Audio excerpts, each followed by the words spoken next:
अधूरा वादा।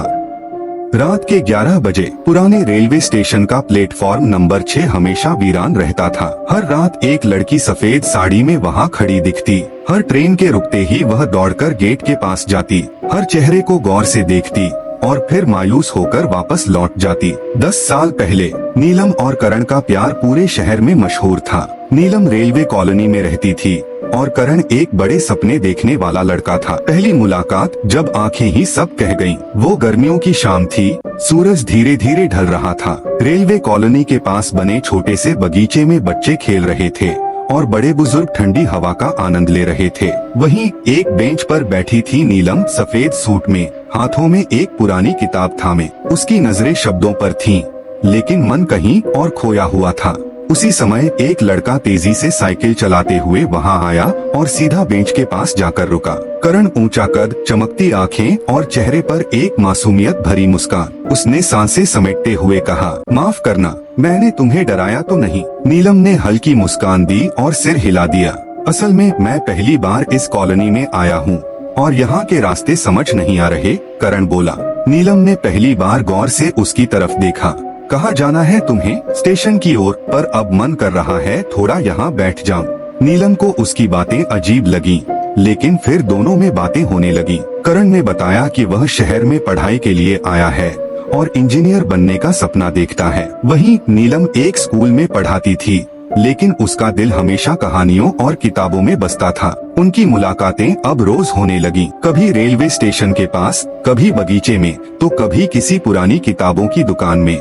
नीलम को करण की बातें पसंद थीं, उसका हंसाना, उसके सपनों की बातें करना और कभी कभी बिना बात के भी नीलम की तरफ देखना।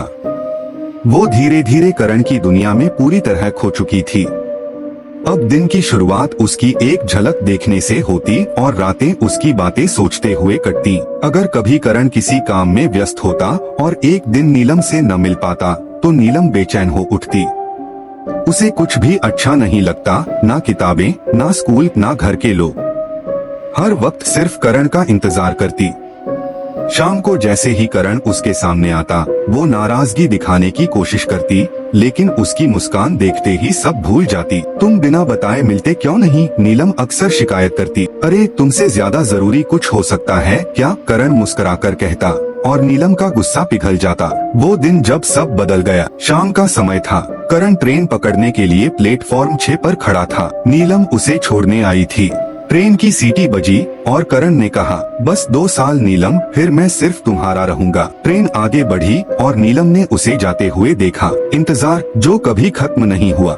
नीलम हर रोज स्टेशन आती, हर ट्रेन के रुकने पर उम्मीद से गेट के पास जाती, लेकिन करण कभी नहीं आया। 2 साल बीते, फिर 5, फिर 10। एक दिन उसे करण की शादी की खबर मिली। वह अब विदेश में बस चुका था। उसने नीलम से किया हर वादा तोड़ दिया था। आखिरी फैसला। उस रात बारिश हो रही थी। घड़ी में रात के 11 बजे थे। नीलम ने प्लेटफॉर्म 6 पर खड़े होकर आखिरी बार चारों तरफ देखा। अब इंतजार का कोई मतलब नहीं था। धीरे धीरे उसने रेलवे ट्रैक की तरफ कदम बढ़ाए। दूर से एक तेज रफ्तार ट्रेन आती दिख रही थी। अगले ही पल वह ट्रेन की चपेट में आ चुकी थी। आज भी प्लेटफॉर्म नंबर 6 पर एक लड़की खड़ी होती है।